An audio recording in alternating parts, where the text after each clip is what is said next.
Ketemu lagi dengan gue Bang Pileng. Hari ini gue mau menceritakan sebuah cerita mengenai nenek penjual gorengan. Pagi itu Arif, John, dan Martin sudah berada di teras minimarket di daerah belakang Terminal Grogol.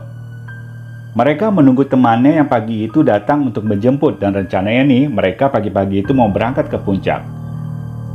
Sambil membuka minuman botol di tangannya, wajah Martin mulai terlihat kesal karena sudah menunggu lama temannya yang mau menjemput, yaitu Budi.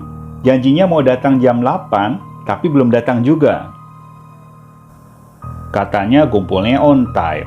Sekarang udah jam 8, tapi belum datang juga, kata Martin sambil menunjukkan jam di handphonenya ke John.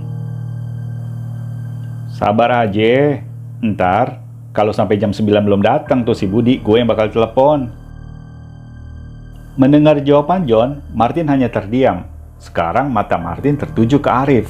Dia lihat Arif sangat sibuk banget main game di HP-nya. Rif, telepon Budi, udah di mana? Udah gue WA, katanya udah sampai, jawab Arif sambil sibuk dengan HP-nya. Tuh dia, tuh orangnya udah datang tuh. Tunjuk John ke arah mobil Avanza warna silver yang baru saja terlihat berhenti di depan minimarket. Budi terlihat turun dari mobil. Tanpa merasa bersalah, dia tertawa sambil memberi salam ketika temannya. Kapan kita berangkat nih? Tanyanya. Bud, datang udah paling terakhir, paling terlambat, nggak ngerasa salah lagi, kata Martin sambil berdiri mengangkat ransel ke pundaknya. Oke lah, gue beliin minuman dah. Lu pada masuk aja dulu, barang-barang lu masukin ke mobil, ntar gue nyusul, jawab Budi sambil masuk ke dalam minimarket. 15 menit, John, Arif, Marty menunggu di dalam mobil. Dari dalam kaca mobil, John melihat Budi keluar dari pintu minimarket sambil membawa tas besar. Si Budi beli makanan tuh, banyak banget tuh. Martin dan Arif yang mendengar suara John langsung matanya tertuju ke arah Budi. Sambil masuk ke dalam mobil, Budi memberikan tas belanjanya ke arah John.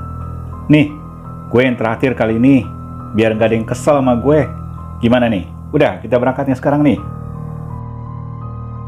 Singkat cerita, sekitar jam 2 siang, mereka sudah sampai di puncak. Tapi karena mereka belum ada rencana saat berangkat untuk menginap di mana, terpaksa mereka harus berkeliling mencari tempat penginapan yang cocok buat mereka. Kita nginapnya di hotel apa di villa nih? Tanya Budi. Cari villa aja, yang murah-murah. Kalau bisa naik lagi ke atas, yang suasananya lebih sepi. Setelah 2 jam berkeliling mencari villa, ternyata belum ada yang cocok nih buat mereka. Akhirnya, karena Budi capek, Budi memberhentikan mobilnya tepat di warung kecil. Turun dulu lah, ngopi dulu, gue capek, ajak Budi ketiga temannya. Mereka pun turun dan memesan kopi kepada seorang ibu penjaga warung yang usianya sekitar 50 tahun. Sekitar 30 menit mereka di sana, tiba-tiba John berdiri menghampiri ibu penjaga warung yang sedang menggoreng pisang goreng. Bu, kalau villa atau rumah yang disewain di sekitar sini di mana ya? Oh, banyak dik, naik aja lagi sedikit ke atas. Di sana tuh banyak banget villa. Ada juga rumah orang yang disewain, kata ibu itu. Rumah orang yang disewain? Maksudnya apa? Tanya Arif ke Budi. Biasanya itu rumah peristirahatan, tapi orangnya nggak di sini. Pemiliknya bisa aja tinggal di Jakarta atau daerah lain. Nah, itu biasanya disewain sama pengurus rumah itu. Setelah membayar kopi dan gorengan yang dimakan dan Martin yang membayarnya, mereka segera menuju ke lokasi yang ditunjukkan ibu itu. Mobil yang dikendarai Budi berjalan perlahan-lahan, terkadang berhenti sejenak untuk melihat villa di sekeliling situ. Langsung aja Pak, naik ke atas. Nanti ada pos belok kiri.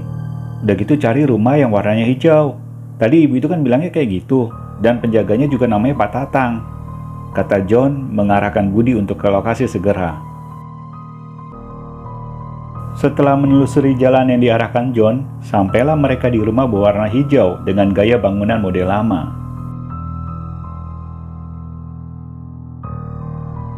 Gede juga rumahnya. Semalam berapa ini harganya? Tanya Arif dengan muka yang agak pucat karena takut disuruh patungan untuk biaya sewa. Tenang Rif, Gue bayar.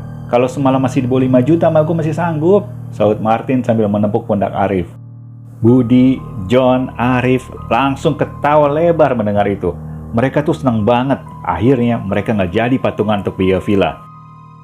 Pokoknya kalau ngajak Martin tuh, kita mah cuma bawa badan aja, kata John sambil tertawa. Setelah memarkirkan mobilnya, mereka pun segera turun dari mobil. Seorang laki-laki tua berusia 60 tahun menghampiri mereka dari dalam pagar. Kebetulan laki-laki tua itu sedang merawat pohon di halaman rumah itu. Cari villa ya, Den? Tanya laki-laki itu sambil tersenyum. Iya, Pak. Boleh lihat ke dalam nggak? Laki-laki itu yang bernama Pak Tatang langsung membukakan pintu pagar dan mempersilahkan mereka masuk.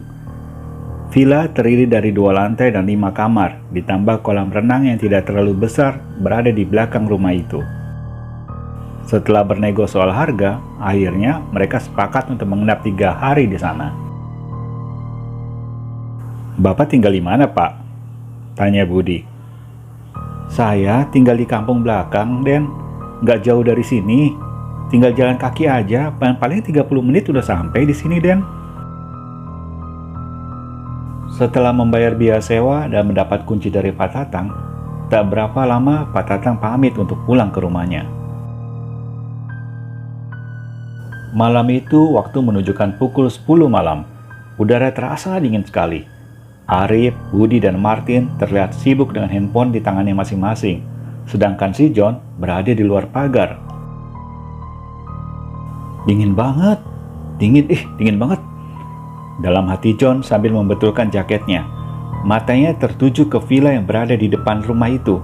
Tampak begitu gelap, tak berpenghuni. Tiba-tiba John tersetak kaget, mendengar ada suara di sampingnya. Gorengan, cu. Dia menoleh ke arah sumber suara.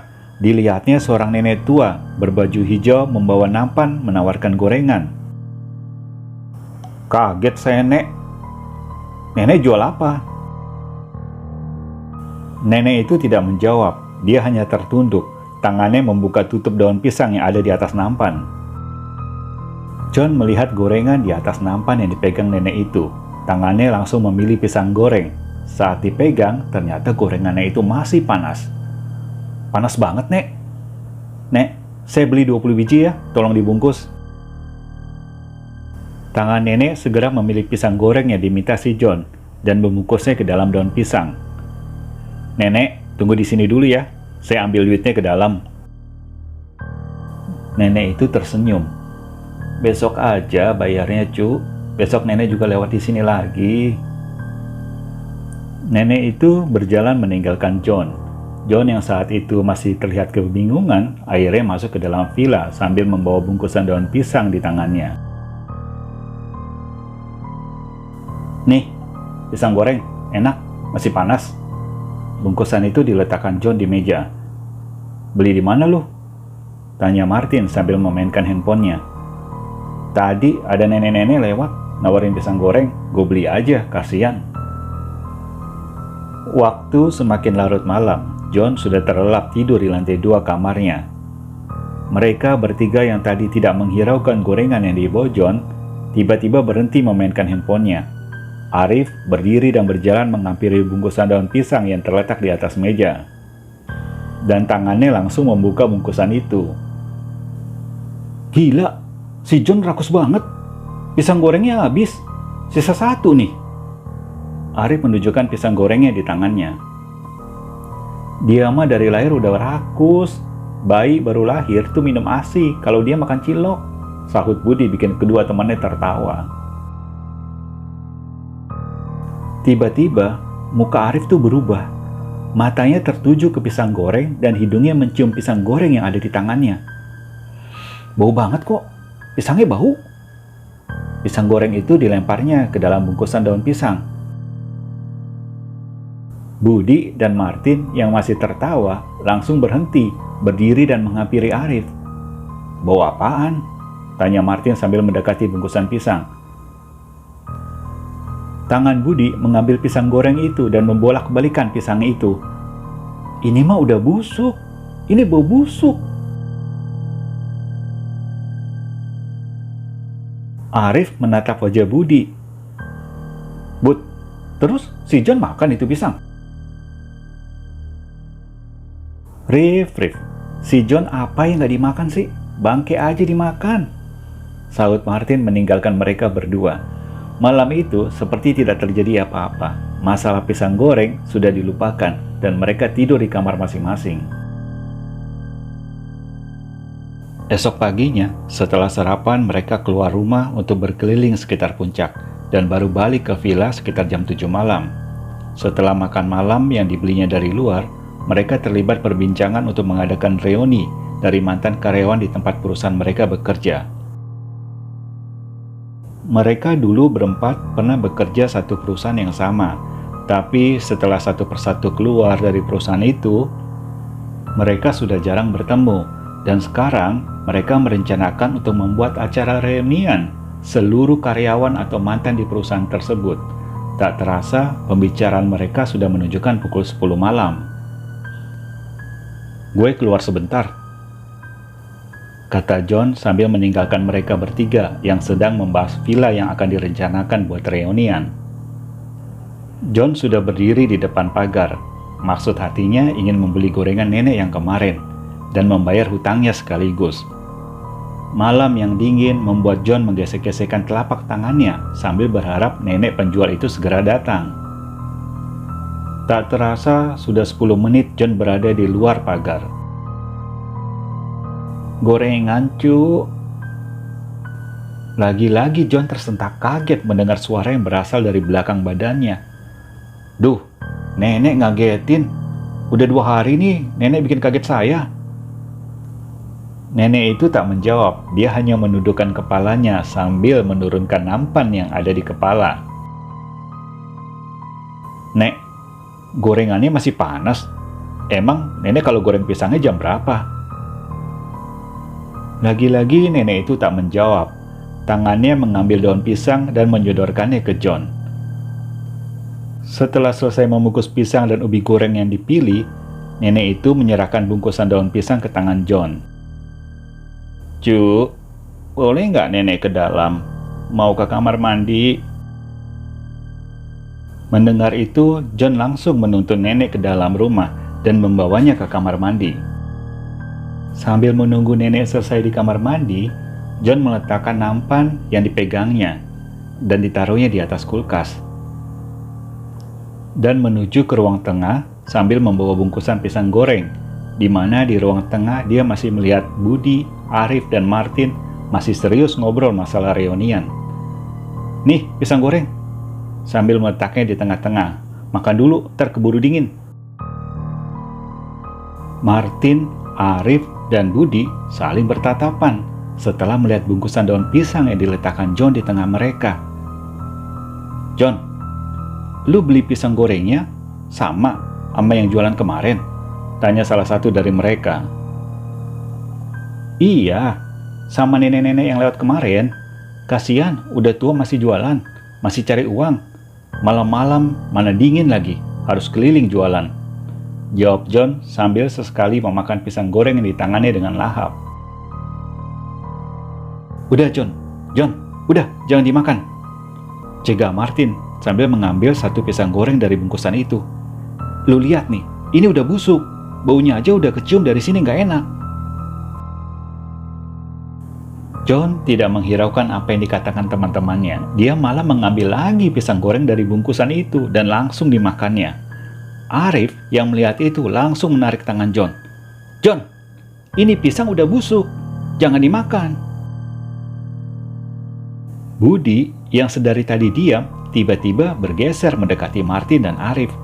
Dengan suara terbata-bata, dia mulai bicara. Jangan-jangan yang jualan bukan manusia. Jangan keras-keras ngomongnya, nggak enak sama itu nenek. Nenek itu lagi ada di kamar mandi, jawab John.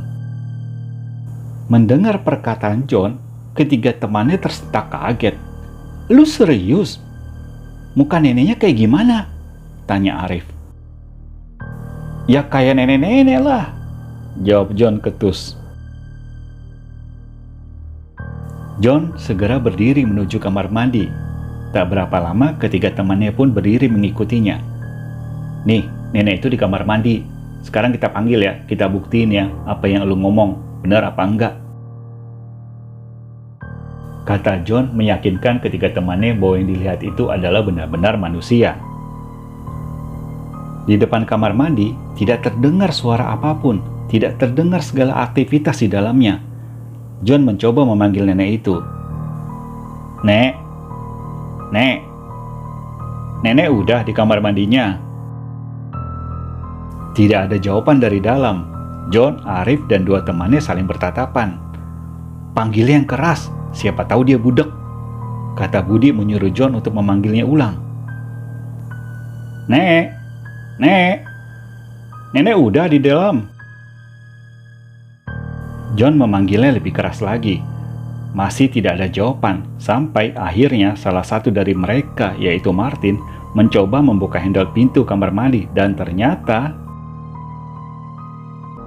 nggak ada orang. Lu yakin John dia di kamar mandi? Tanya Martin. Kan gue yang ngantar, jawab John dengan muka kaget dan langsung melihat ke dalam kamar mandi. Berarti itu bukan manusia, John, saut Arif yang mulai gemeteran saat itu. Karena tidak ada orang di kamar mandi, akhirnya berempat menuju ke ruangan tengah. Dan di saat itulah mereka mendengar ada suara dari ruang tengah.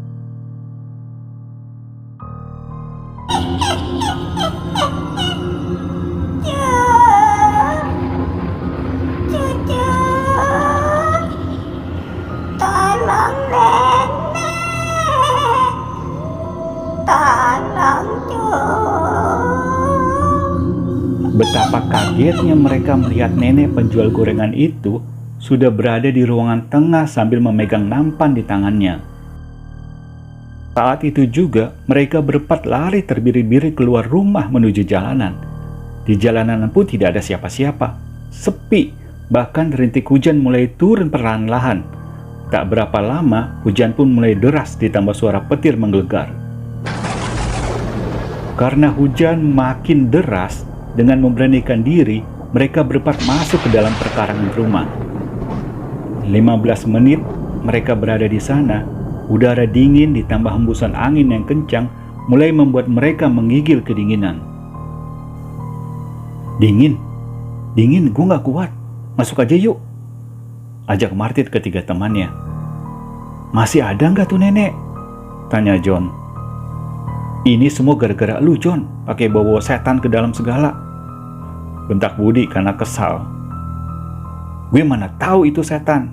Gini aja deh, kalau nanti itu setan nongol lagi, kita lari ke kamar aja daripada di luar bisa mati kita kedinginan di sini. Setelah memutuskan untuk masuk ke dalam rumah, perlahan-lahan dimulai dari Martin, John, Budi, dan terakhir Arif, mereka sudah berada tepat di tengah ruang di mana tadi mereka melihat nenek itu. Budi mengajak John untuk melihat sisa pisang goreng yang berada di bungkusan daun pisang yang tadi dia makan dengan lahapnya. Budi pengen meyakinkan bahwa itu pisang sudah busuk sebenarnya. Betapa kagetnya si John melihat pisang itu ternyata sudah busuk dan lembek yang berada di dalam bungkusan. Bau busuknya pun sangat menyengat. Perut John mulai itu mual, apalagi dia ingat kalau dia makan paling banyak dari kemarin malam. Rasa mual udah gak bisa lagi ditahan. Si John langsung lari ke kamar mandi supaya kalau dia muntah tidak mengotori ruang tengah.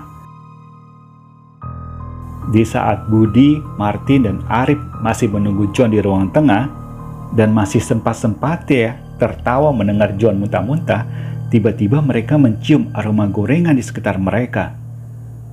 Bau apa ya? Kayak bau gorengan? Kayak gorengan apa gitu?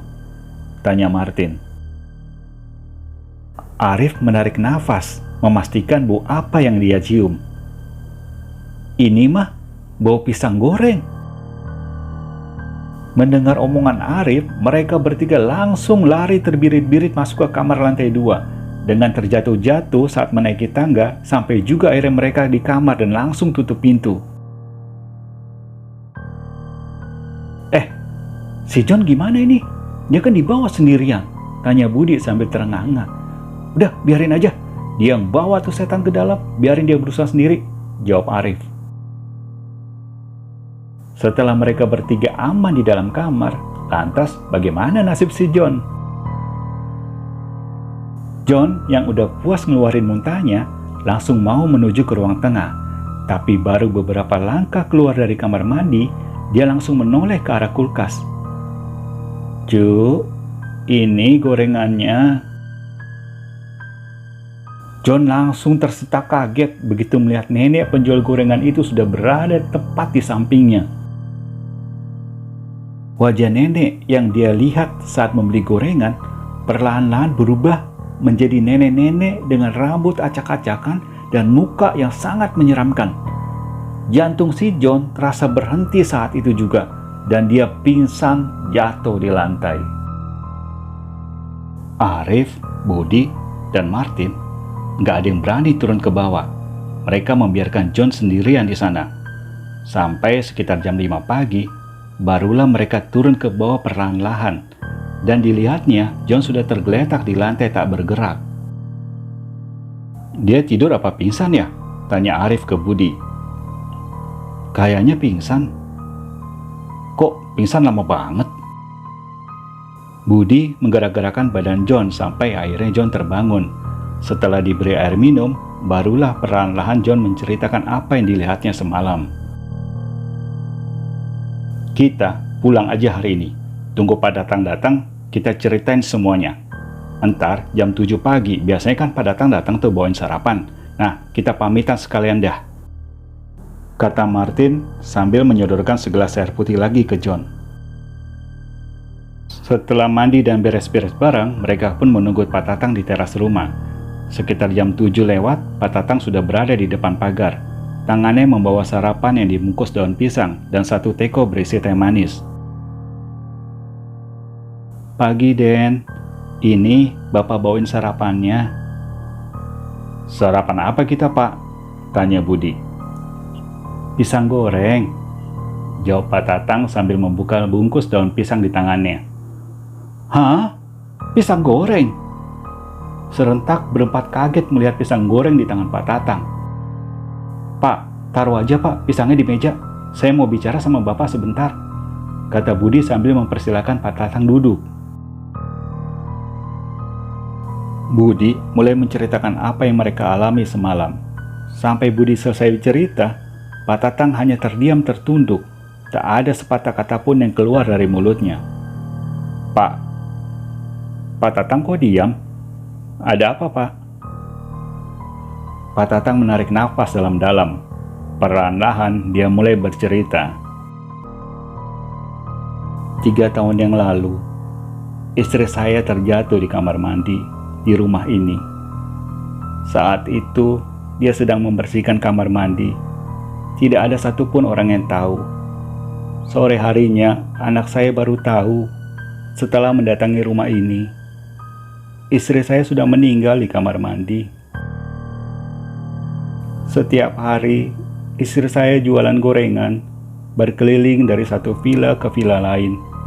Semua itu dilakukan untuk menambah penghasilan kami. Tapi, sejak hari ke-7 istri saya meninggal, mulai rame-rame terdengar kalau arwah istri saya gentayangan mendatangi villa yang pernah dikunjungi istri saya semasa hidupnya. Pak Tatang berhenti dari bicaranya. Tangannya mengusap air mata. Pak, maafin kami berempat. Kami nggak ada maksud mengingat masa lalu Bapak. Dan saya yakin yang semalam mengganggu kami itu bukan istri Bapak, tapi jin atau makhluk lain yang mau mengganggu manusia. Tak terasa sudah 1 jam mereka mendengar cerita Pak Tatang mengenai istrinya.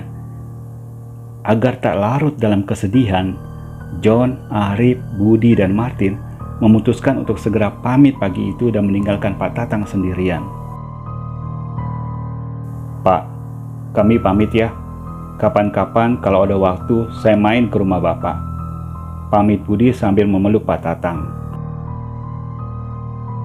Mereka pun berempat pergi meninggalkan rumah itu dan kembali ke Jakarta untuk beraktivitas seperti biasanya. Demikian cerita gua mengenai nenek penjual gorengan. Sampai di sini cerita gua dan sampai ketemu lagi di cerita-cerita selanjutnya. Salam dari Bang Pileng.